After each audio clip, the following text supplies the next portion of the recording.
Hi, my name is Michelle Zilliou, and today I will be presenting the missing picture Early Modern Venetian Attitudes Towards Disability. Before we begin, let's take a moment to peek into the past. It's June 1664 in the city of Venice.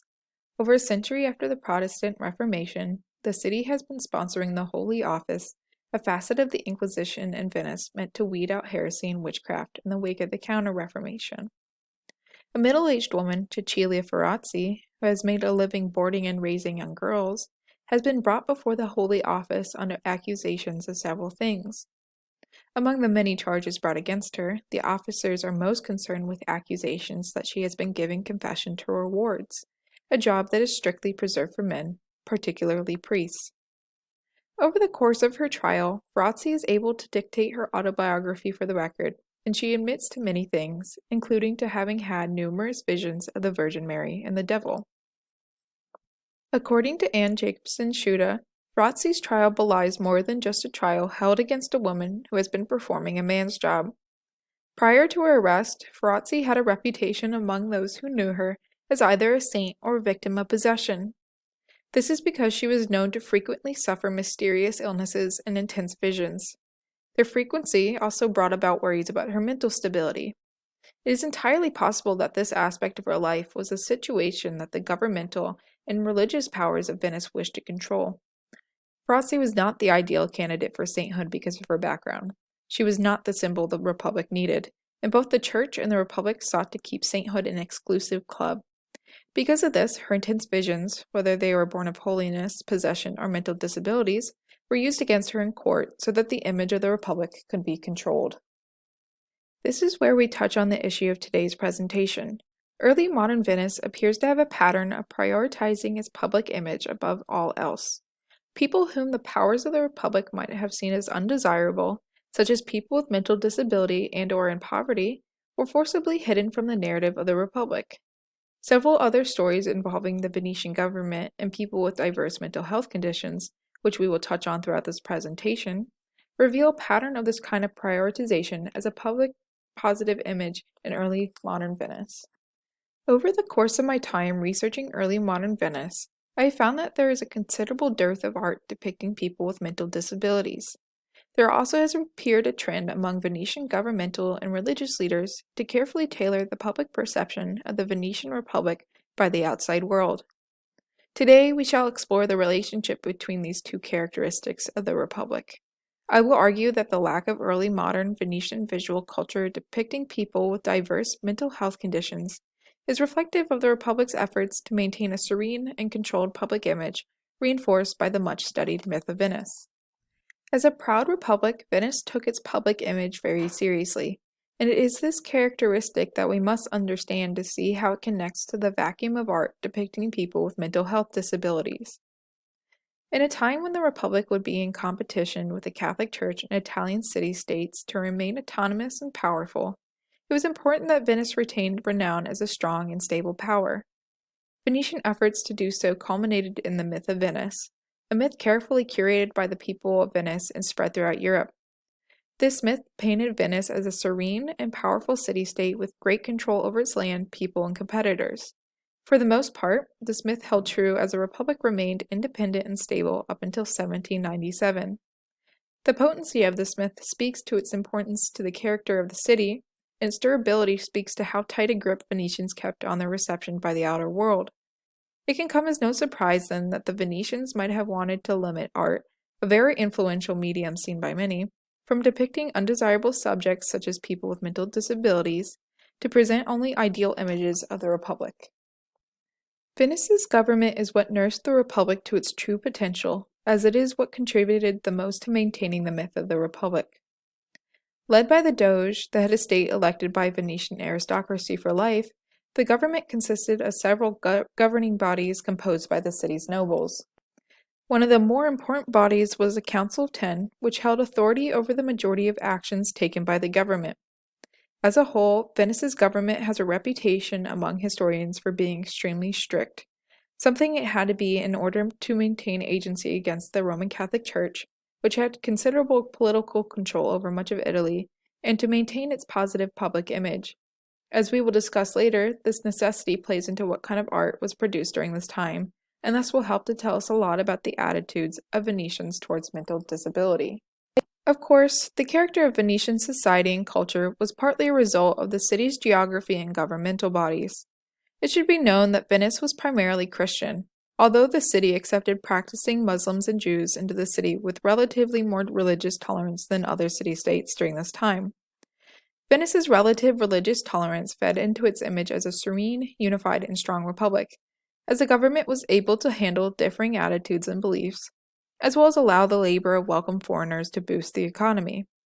The Venetian government's supposed religious tolerance was fairly shallow, however, as Muslims and Jews, the latter group of which were placed in ghettos, were limited in their freedom because of laws such as mandated curfew, and they were also regular victims of prejudice. In the case of religion, it appears that Venice once again controlled its image by exploiting the benefits of religious tolerance while keeping a stern grip on the movements of non-Christian people within the city. We see a pattern of control again in other aspects of Venetian society. Venice boasted several Catholic confraternities and scholae, which were established to bring certain select groups of people together to carry out specific roles within Venetian society. Some of these scholae were devoted to charity, as the city cared heavily for the serenity and idealism of their republic. Charity often included efforts to keep the poor off the streets. Although this appears as a religious deed of kindness and human care, as the republic's religious tolerance might have, David de Andrea argues in his essay, Charity and Confraternities, that these were actually efforts to remove unfavorable people from sight to improve the image of the republic. Controlled choices such as these ones are ones that Venetians make again and again in its early modern history, and a characteristic that is reflected in the dearth of mental disability representation in Venetian art. So far, we have discussed the ways in which Venetians have sought for its general political and territorial image to be viewed in a very positive and particular manner. So this leaves the question, what exactly does this have to do with Venetian art? Well, to put it simply, Venetian artists strove for ideal images in their art just as much as the Venetian governmental and religious powers sought to make the republic seem ideal.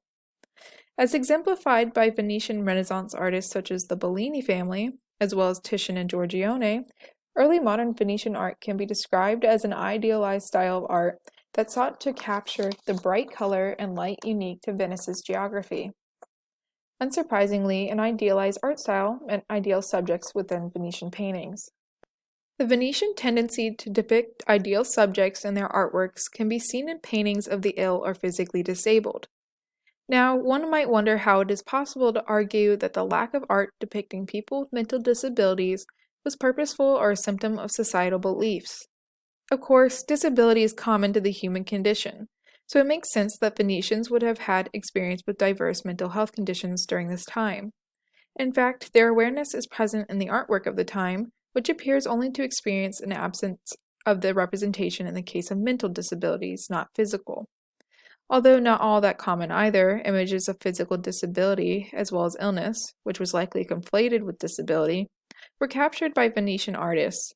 Take for example a series of paintings completed by Tintoretto between 1549 and 1559, St. Roch healing the plague-stricken and Christ healing the paralytic. Both paintings capture a theme prevalent among images of disability, physical difference, and illness during this time, divine healing.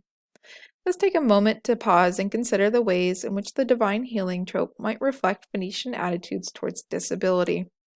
In the school of disability theory, there is a concept often referred to as the medical model of disability. This model operates under the popular belief that disability is caused by biological problems akin to illness, and that it must be cured in order for the person with a disability to lead a happy, productive, and healthy life. Think back to the stories you may have read, or the movies that you may have watched, in which a character is disabled. A wheelchair user, for example. That character often views their inability to walk as a source of unhappiness, and it is only when, or if, they regain the ability to walk by the end of the story that they find happiness again. In many ways, these paintings by Tintoretto are very similar to these stories. As mentioned earlier, these paintings depict moments of divine healing where a holy figure, here St. Roch and Christ, perform a miracle to heal the sick and paralyzed. These paintings thus reflect a societal belief that the difference must be healed. God's intervention shows just how miraculous and important curing the different is. It is as if God returns them to a perfect state. Because the second painting, in which Christ cures a paralytic, blatantly depicts an instance in which disability is fixed as a gift from God, it is difficult to separate a societal understanding of disability as something to be cured from the work. These images thus tell us two things that are important to our purposes. Firstly, that disability was very much something Venetians were aware of, and secondly, that disability, illness, and difference were all considered negative characteristics that had to be healed or purged. As I mentioned earlier, it quickly became apparent to me as I researched this topic that there are few, if any, available works of Venetian art from this period depicting people with mental disabilities. Although I cannot responsibly argue that this means that there are no images of mental disability at all, as it could very well be that we have lost images to the hands of time, or that there are images hidden away from where I currently have access, I do believe that this dearth does mean that there were few images of the topic created during the early modern era in the first place. One could argue that such a lack of depictions of diverse mental health conditions is common to Europe during this time, however. Mental disability is, in fact, less visible than its physical counterpart, and contemporary understandings of mental disability are much different than they would have been in early modern Europe. This argument, however, fails in light of the hundreds of artworks from Northern Europe and other Italian states such as Florence that do depict diverse mental health conditions, and thus indicate that the lack of representation is possibly unique to city-states such as Venice.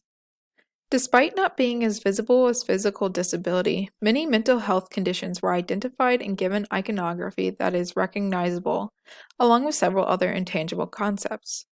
Cesare Ripa's Iconologia, first published in 1593, compiles many of these icons, one of the most famous being that of melancholy. According to historian Sander L. Gilman, it is very typical of early modern European artists to depict melancholy, an umbrella term for a nuanced mental health condition akin to depression, in their works.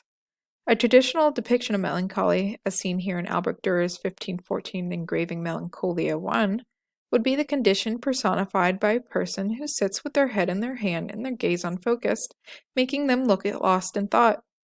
A 16th century Italian etching by an anonymous artist mimics this pose. Its subject sat in a dark corner and forlornly gazing into her lap with her face in her hand.